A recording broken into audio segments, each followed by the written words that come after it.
Tanggapin ninyo.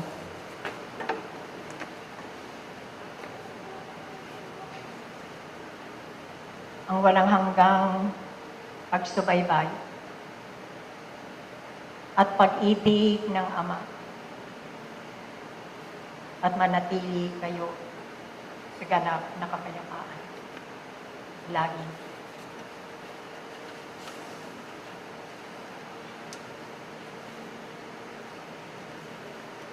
Libo-libong taon na ang nakalilipas. Ngunit ang pamana na iniwan sa sangkatauhan ay hindi nagmaliw. Sa halip ito ay patuloy na pinapalit, tinatanggap sa mga pangyayaring iniwan sa kalagitnaan ng sangkatauhan.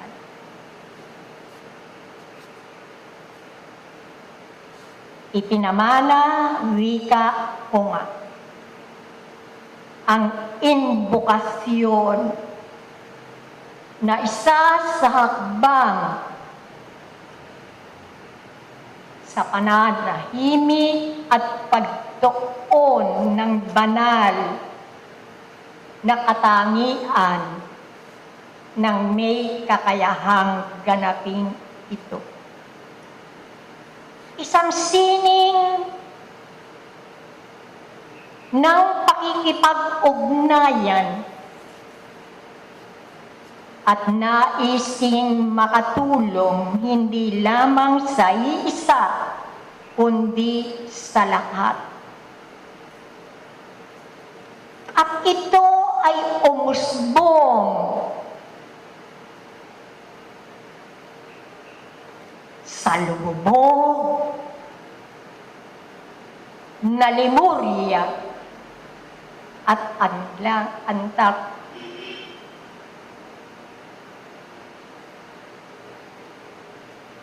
Na ito ay hindi ipinagluksa bagamat nakakagimbal. Lububog ang dalawang ito sa Atlantic.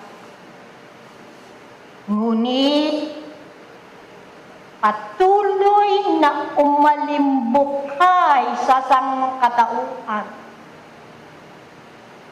ang iniwan sa maraming buwan ng inspirasyon na ipagpatuloy ang pagsusumait ng mga kaluluwang dito ay nagsasagawa sa pakikipag-ugnayan sa manlilikha, sa paglilinis ng kanilang sarili, at ito ay tumuon sa isa ang unidad. Pag-isahin ang kabuuan ng iyong ako upang makilala mo ang iyong sarili. Mula noon hanggang sa kasalukuyan, at ito ang binibigyan diin sa inyong pag-aaral, ang makilala ang sarili. Kayo ay patuloy na nawawala. Hindi nyo matagpuan ang tunay na hinahanap ninyo. Kung bakit sa pagkakataong ito, sa marami ng karanasan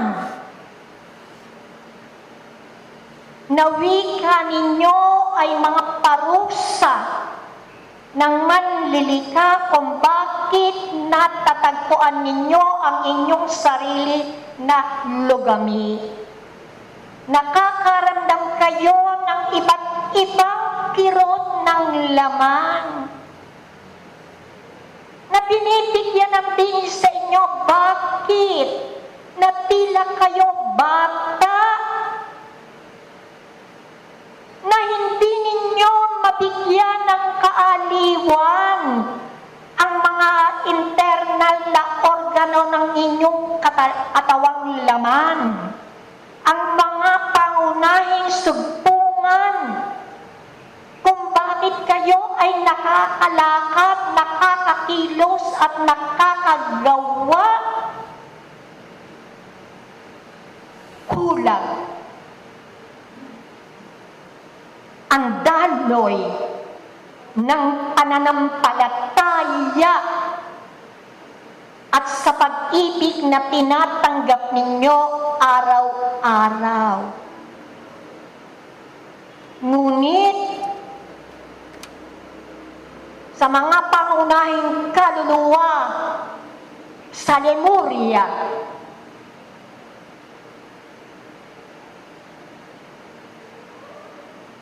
ay naiwan. Patuloy na binibigyan ng katotohanan ng hinahanap ng bawat isang kaluluwa. Sino ka? Hindi ang mga pagkakalanlan dito sa kapatagan lupa, kundi yung pagkakilanlan. Ano-ano ba ang iyong mga kahinaang itinatago mo, na kinukubli mo, na inuusig ka ng iyong konsyensya? Dahil kulang at kulang ang mekanismo sa sining ng pakikipag-ugnayan, pagkilala at kung paano hindi lamang ang positibong enerhiya ang tatanggapin mo, kundi ang higit ay ang negatibo na puwersa, enerhiya, sapagkat magkaiba ang dalawang nito.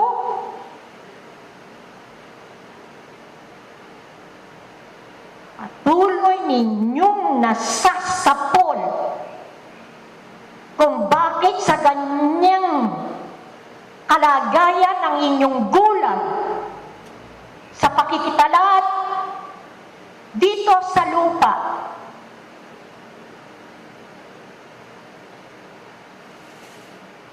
ay humantong ka sa kirot ng laman. Ngunit paulit-ulit na binibigyan sa inyo ng diin sa pahayag ng direktor sa pasimula, kayo per se ang dahilan kung bakit kayo ay nakakaramdam ng kirot ng laman, bagabag ng damdamin at puso, walang kapahimikan. Hindi ninyo lubusang makilala, matimbang kung ano ang ibinibigay at ibinabantay sa inyo na pagsubaybay at pag-ibig ng Ama. Wika nga sa pahayag, sa pamamagitan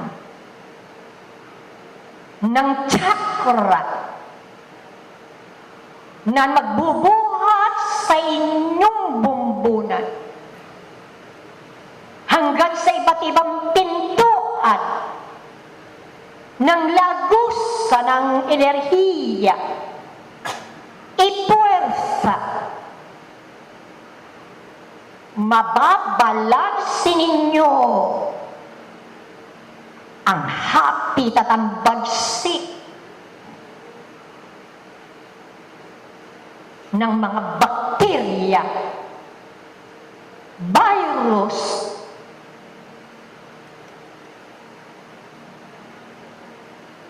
na inaanyayahan ng inyong makasariling pagkatao.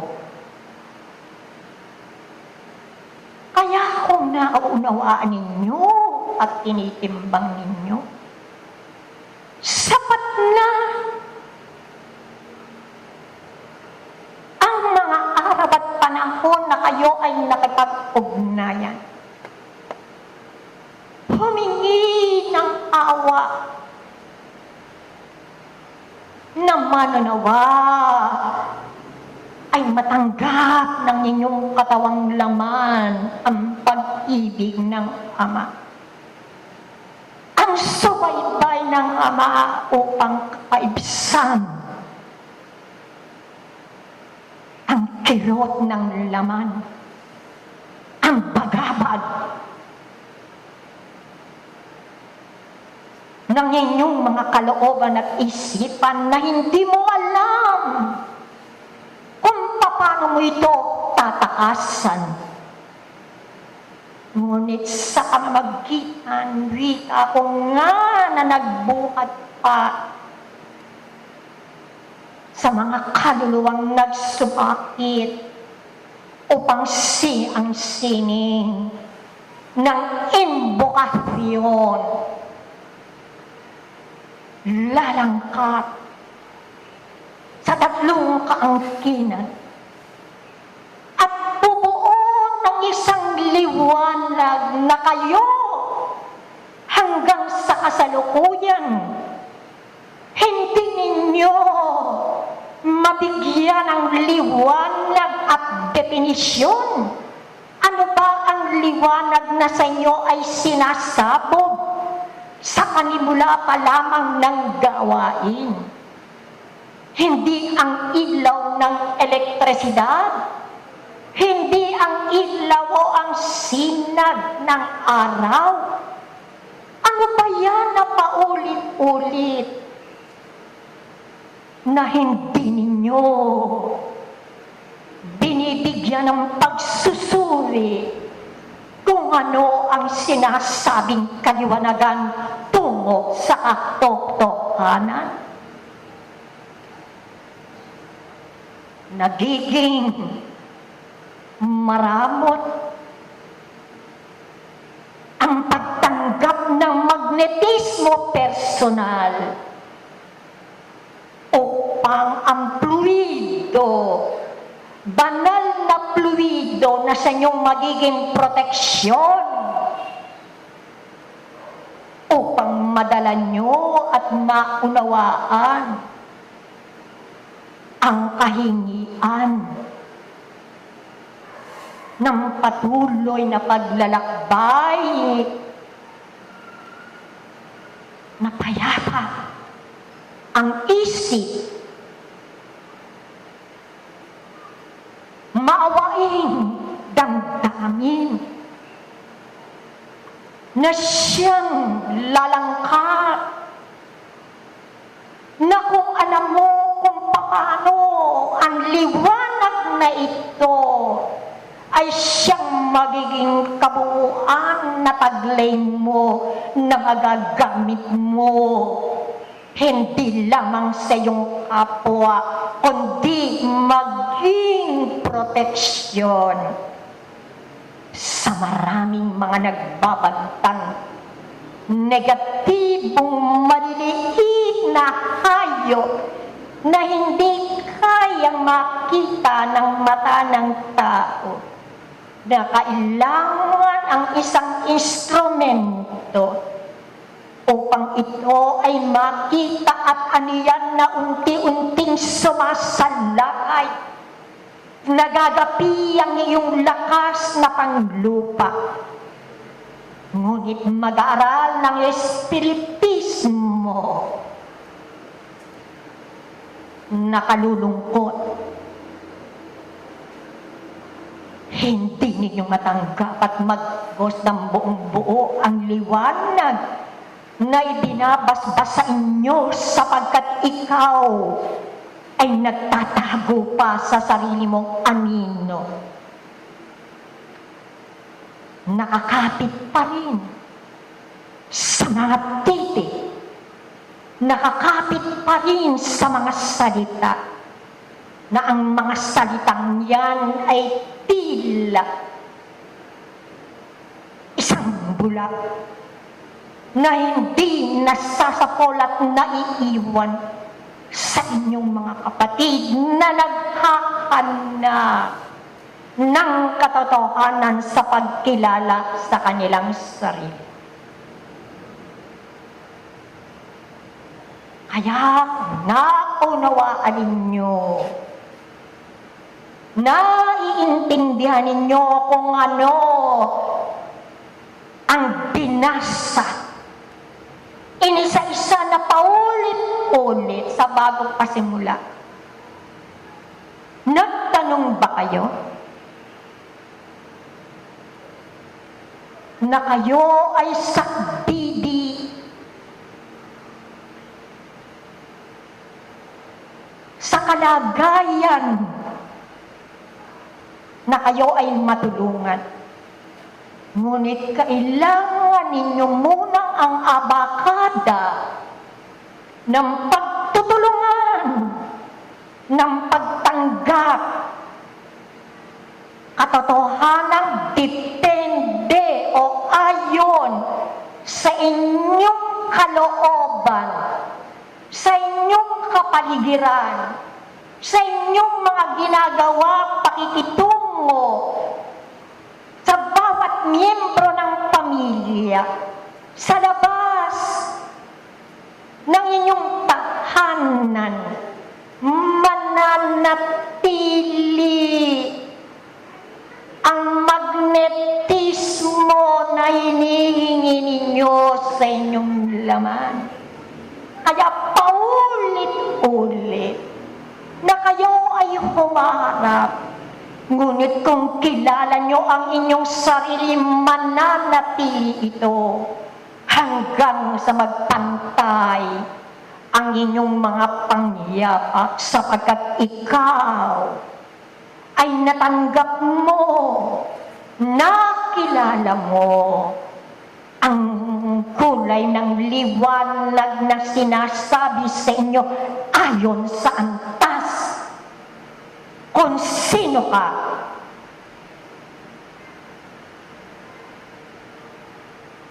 Hanggang sa pagkakataon ito, sensitibo.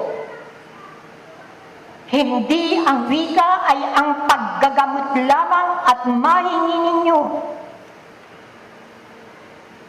Marami pa na kayo ay dapat ninyong malaman na tungkulin din ng kabuuan ng lunduyang ito ang paliwanag sa kanila.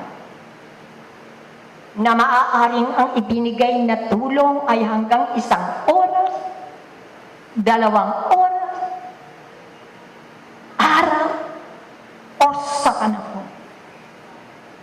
Sa palapaman ng buhay, nakaayon to kung sino ka bilang anak ng Diyos na nanghiram ng buhay. Magtanong kayo. Hindi sapat na kayo ay tumanggap ng pag-ibig at ng katarungan. Sa paaralan, kilalanin ninyo ang sarili ninyo. Maghanap kayo, magtanong kayo, upang ikaw ay makasama ng alagad ng paglilingkod habang kayo ay mayroong lakas pa at may panahon pa. isang pagtatago sa sarili. Na kung kayo ay may tungkulin at gampanin, kayo pa ang nagiging sagabal. Kayo pa ang nagiging bato na hadlang sa walang hanggang pananampalataya at pagkilala. Kung ano ang palakaman ng buhay sa paaralang ito.